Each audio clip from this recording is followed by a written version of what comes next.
कंचन जी एक आम मध्यम वर्गीय परिवार की मुखिया थीं।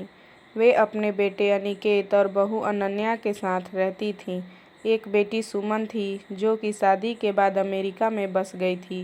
कंचन जी के पति की मृत्यु बहुत पहले ही हो चुकी थी। अनिकेत और अनन्या की शादी को 5 साल हो गए थे, लेकिन अब तक उनकी कोई संतान नहीं थी। कंचन जी की बहू अनन्या भी जॉब करती थी, जो कि कंचन जी को बिल्कुल भी पसंद नहीं सुहाता था। वे जल्द से जल्द दादी बनना चाहती थीं, लेकिन अनन्या और अनिकेत अच्छी तरह से जानते थे कि अभी अनन्या का जॉब करना कितना ज़रूरी था। कंचन जी अपने बेटे अनिकेत से इस बारे में बात करती तो अनिकेत किसी न किसी बहाने से बात को टाल देता था। इसलिए वे अनन्या को ही परेशान करने के बहाने ढूंढती रहती थीं ताकि वह अपनी जॉब छोड़ दे। और अभी कोरोना काल में तो मानो उनके मन की मुराद ही पूरी हो गई थी। हालांकि वे दिल की बुरी नहीं थीं, लेकिन पोते की चाह में वे ना चाहते हुए भी ऐसा कर जाती थीं। अपनी हम उम्र सहेलियों को दादी बनते देखकर उनका मन दुखी हो जाता था। उस दिन भी घर में ऐसा ही कुछ हुआ। ऑफिस में काम की वजह से अनन्या देर तक सोती रही और कंचन जी को अच्छा खासा मौका मिल गया। ये क्या बहू, अभी तक सो रही हो? पता है सुबह के 10 बज गए हैं। अनिकेत भी बेचारा कब से उठकर ऑफिस के काम पर लग गया है और तुम हो कि अभी तक सोई पड़ी हो। चलो अब उठकर अब सबके लिए चाय नाश्ता बना लो। मुझसे कुछ हो नहीं पाता है, वरना मैं तो तुम्हारे भरोसे कभी न रहती, खुद ही सब कर लेती। सॉरी माँ जी, वह देर तक रात तक काम चलता रहा, इसलिए सुबह सुबह ही सो पाई थी, इसलिए समय का पता ही नहीं चला। आप चलिए, मैं अभी जल्दी से आती हूँ। हाँ हाँ ठीक है, मेरा कुछ नहीं, पर अनिकेत को देख लो, उसे कुछ चाहिए तो नहीं? कब से उठा है बेचारा। हे भगवान, मुझे जल्दी से ठीक कर दे ताकि मैं ही अपने बेटे का ध्यान रख सकूं, कंचन जी ने नाटकीय अंदाज में कहा। कंचन जी ने अपनी बहू अनन्या को उठाते हुए कहा, अनन्या, ये घड़ी देखी तो वाकई 10 बज गए थे। आज उसकी आंखें कैसे नहीं खुली। वह जल्दी जल्दी अपने काम निपटा कर हॉल में आई तो अनिकेत अपने लैपटॉप के साथ ऑफिस के काम कर रहा था। उसने किचन में जाकर चाय नाश्ता बनाया और फिर रात के बर्तन साफ किए और झाड़ू पोछा करके नहाने चली गई। दरअसल कोरोना वायरस की बढ़ती बीमारी की वजह से शहर में पूरी तरह लॉकडाउन किया गया था, इसलिए काम वाली बाई भी नहीं आ रही थी। अनन्या खुद एक इंटरनेशनल कंपनी में काम करती थी। उसका ऑफिस टाइम निश्चित नहीं होता था, अधिकतर उसे रात में देर तक काम करना होता था।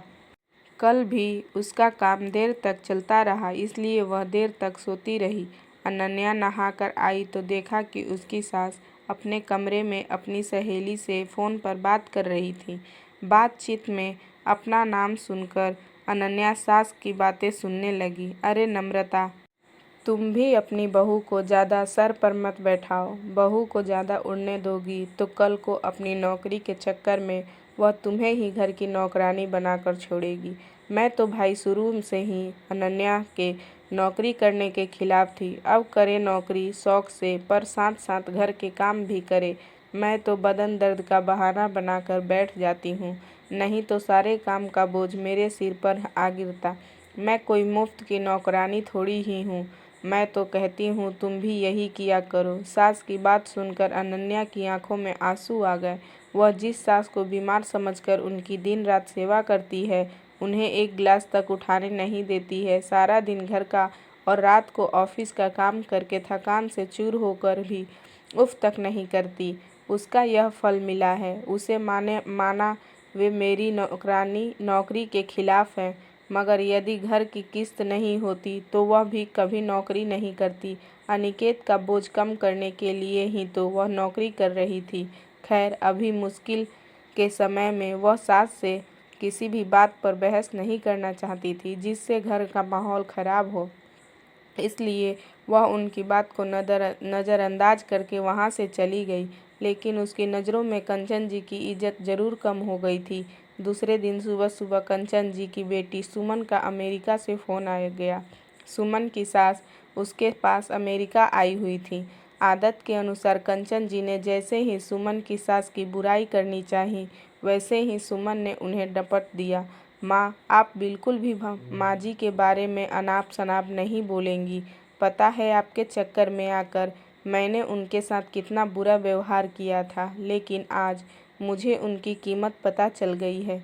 तुम तो उनके यहाँ पर आने के कितने खिलाफ थी, मगर आज अगर वे यहाँ नहीं होती ना माँ, तो ना जाने हमारा क्या हाल होता।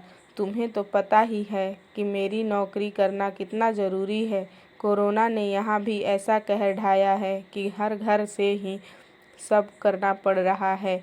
चीकू का बेबी केयर सेंटर भी बंद है। मैं और रोहन फुल टाइम बिजी रहते हैं। ऐसे में माँ जी ने अकेले ही चीकू के साथ साथ पूरे घर का सारा काम संभाला हुआ है। मुझे कुछ भी नहीं करने देती हैं, मगर वे नहीं होती तो माँ हमारा क्या होता, यह सोचकर ही रोंगटे खड़े हो जाते हैं। सच में माँ, वे कोई साधारण महिला नहीं है, बल्कि मेरे लिए तो देवी के समान है। मेरे इतना अपमान करने के बावजूद। और सुमन रोने लगी। उसने फ़ोन कट कर दिया। सुमन की बात सुनकर कंचन जी की आंखें भी भर आईं। उन्हें अपनी भूल का एहसास हो गया था। अनन्या तो वाकई उनका कितना ख्याल रखती है। उनकी कड़वी से कड़वी बात कभी बुरा नहीं मानती है, उल्टे जवाब भी नहीं देती है। वाकई अभी का समय तो एक दूसरे को हौसला देने का है, सारे गिले शिकवे भुलाकर एक दूसरे की मदद करने का है। तो फिर वे स्वार्थ में कैसे अंधी हो गई थी, इतना कैसे गिर गई थी कि ऐसे मुश्किल समय में अपने ही परिवार की सहायता नहीं कर सकती। उन्होंने उसी समय अनन्या को बुलाकर उसके सिर पर प्यार से हाथ फेरते हुए कहा, अनन्या, आज से घर के कामों की आधी जिम्मेदारी मेरी रहेगी। मैंने आज तक तुम्हें जो भी कहा और किया उसके लिए सॉरी। चलो अब तुम जाकर आराम करो, खाना मैं बना लूँगी। इधर सास का बदला हुआ रूप देखकर अनन्या की आंखों में खुशी के आंसू आ गए और अपनी सास के प्रति उसके मन में फिर से पहले वाला सम्मान वापस आ गया था। शायद हमारे जीवन में मुश्किल समय आता ही इसीलिए है कि हमें एक दूसरे की अहमियत का पता चले, अपनी गलतियों का एहसास हो और आगे बढ़कर माफ़ी मांगने से वाकई इंसान छोटा नहीं बल्कि बहुत बड़ा हो जाता है, कंचन जी की तरह। तो फ्रेंड्स, अगर आपको मेरी ये छोटी सी कहानी अच्छी लगी हो तो प्लीज़ एक लाइक करिएगा और मेरे चैनल को सब्सक्राइब करिएगा। इस कहानी का यही माध्यम था कि अगर हम गलती करते हैं तो हमें उसे स्वीकार करना चाहिए। स्वीकार करने से कोई छोटा या बड़ा नहीं हो जाता। Thank you for watching.